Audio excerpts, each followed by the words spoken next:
and aardvark. The stockings were hung by the chimney with care, that hopes that St. Nicholas would be there. The children were nestled all snuggled in their beds, while visions of Nintendos stuck in their heads.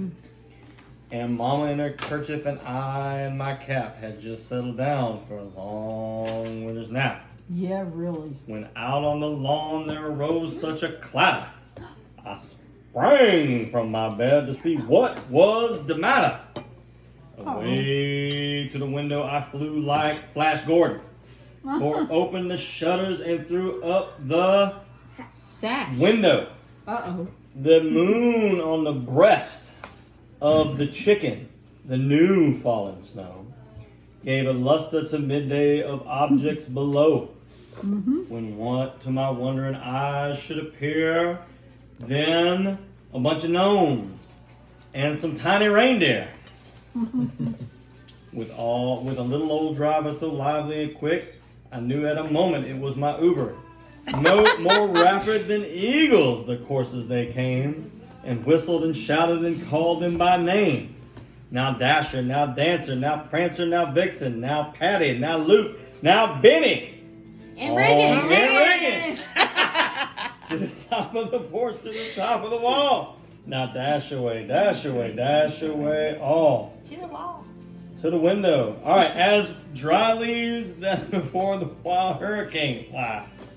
Because we're in Florida. When they meet with an obstacle, mount in the sky. So up to the housetop the coursers they flew, with the sleigh full of toys and St. Nicholas too. And then in the twinkling I heard on the roof the prancing and pawing of each little hoof. As I drew in my head and was turning around down the chimney, the fat man came around. Or through the front door. Or in the key. Oh, okay. He was dressed in all fur like a pimp from his head to his foot, and his clothes were all touted with an ashes and soot. A bundle of toys he had flung on his back. He looked just like a peddler up opening his sack. His eyes, how they twinkled, his dimples, how merry. His cheeks were all roses, because he'd been drinking. His nose like a cherry. His droll little mouth was drawn up like a bow, and the beard of his chin was as white as the snow. The strumpet of his pipe, the stump of his pipe, strumpet, he held tight in his teeth, and smoke it encircled his head like Gavin out by the fire. He had a broad face and a little round belly that shook when it laughed like a bowl full of jelly. Oh boy. He was chubby and plump, a right jolly old elf, and I laughed when I saw him in spite of myself. A wink of the eye and a twist of his head soon let me to know I had nothing to dread.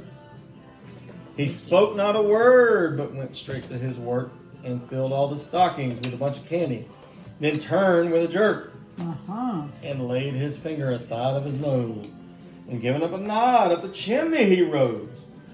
He sprang to his sleigh, his team gave a whistle, and away they all flew like the down of a thistle.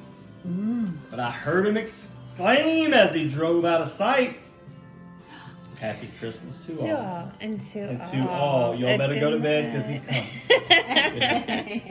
All right.